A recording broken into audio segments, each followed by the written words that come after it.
Welcome to Mysteries of Superstition Mountain. I'm Larry Hedrick, where we bring the past into the present for our future viewers. Today we have another great story by Hank Sheffer.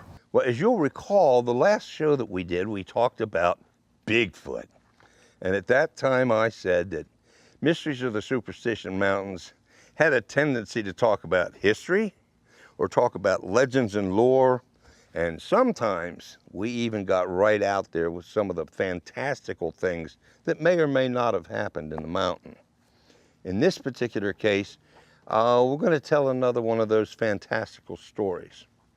But as one of the fellows mentioned back on the Bigfoot piece, he wasn't real happy with talking about Tom Bisconte, because Tom Bisconte had built himself a set of circumstances that weren't all that favorable to what he was doing. And consequently, he never had anything that backed up what he said. And that's why he wasn't the focus of that show. In this case, we're going to be talking about another fella who told a story by the name of Richard Bud Lane. And Richard Bud Lane was an old cowboy from out here. I met Bud years ago, just before he died. I'd gotten back here in '81, and he died in '87. But he was a cowboy's cowboy. People liked him, they trusted him, they knew him. He worked with a lot of the other ranchers who were out here.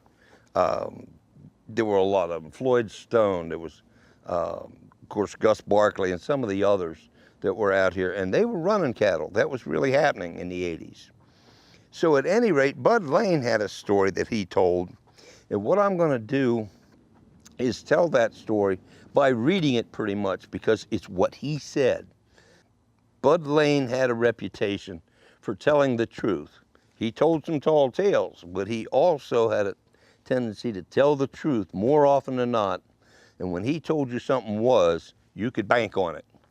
So this is a story that he told, and this is why we call this story the incident at Dogie Springs. We were all headed with a group of riders to the Rivas Ranch from Floyd Stone's IV Ranch.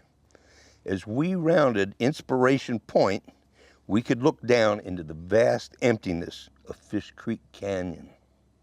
At the same time, we saw a brilliant meteor tracking north to south across the clear evening sky.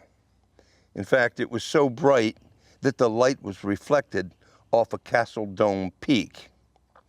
And it's interesting now, if you all want to go and look these up, you can, and you'll find them on the maps. They're all marked, so you can see just where he was. At this point, Bud spoke up, and he told this story. He said, "You know, you wouldn't believe how many crazies around Apache Junction and these old mountains keep talking about flying saucers." But he made it abundantly clear. He said, "I am not going to tell you that I believe in flying saucers. And I'm not going to tell you that I've seen a flying saucer. So not even drunk or sober, or otherwise. I'll tell you the story, but I don't want you to ever repeat it until after I'm dead and gone. Even if I had wanted to admit it, I would fear people would think that I was just crazy. They'd think I was a lunatic, and I'm not a lunatic." Well, Bud continued the story something like this.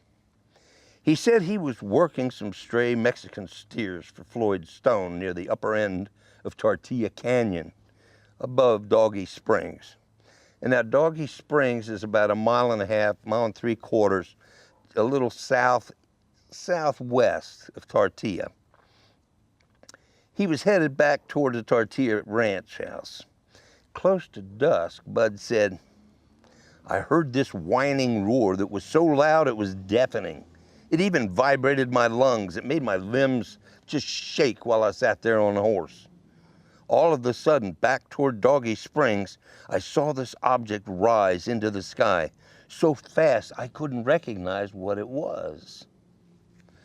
Bud went on to explain that he had ridden all around the area trying to confirm some sort of clues as to what it is he'd seen and what he'd heard. As luck would have it, he found nothing to support what he had seen. Bud said he continued to look around the area every chance he got when he was riding out there chasing after cattle, but he still never found anything. Some 10 or 12 years later, Bud said he was in the area and found an interesting formation on the ground. On the side of a sandy wash, he found a ring of sandy glass about 10 feet in diameter. He was convinced this sandy glass ring wasn't a geological occurrence, but rather he believed the glass ring was formed from sudden extreme heat. The heat, he believed, was produced from a rocket launch of something or other. Well, now, people who knew Bud said he always had been exceptionally truthful. Bud was known to tell tales, as I told you earlier, and he was often used when he'd go on these trips that Billy Crater's Safari Wilderness Trips Corporation would take people out on. And so they could go pretty freelance and tell people pretty much anything they wanted to, and people just ate it up like crazy. Of course, he could stretch the yarn pretty good. Everybody knew that this was another very puzzling and intriguing story that would be impossible to prove unless he could find that glass ring that he was talking about. Bud indicated it was located somewhere near Dogie Springs. Many curious souls have ridden into Dogie Springs over the years, but they found nothing. Tom Jarvis, Maricopa Deputy County Medical Examiner, and Tom Collenborn spent an entire day riding around the area, and they were looking. Bear in mind, we talk about Tom Collenborn an awful lot, but he's probably one of the foremost historians and knowledgeable people about the Superstition Mountains.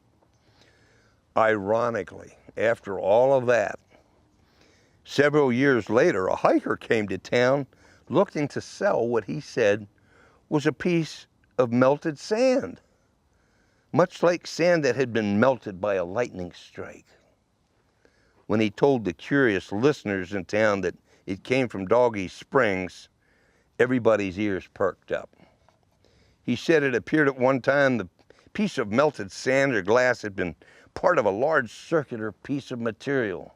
So this guy that nobody knew and had never seen before was coming in, and they were confirming something that Bud had said years before.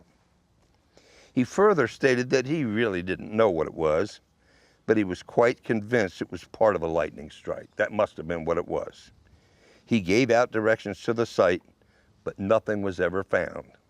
And you can rest assured there were lots of folks that got their burros and up the hill they went looking for that glass ring.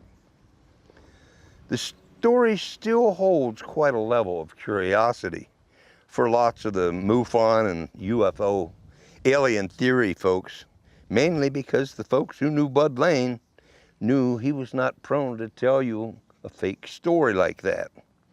He was around a campfire or similar situation, he might stretch the truth a little bit.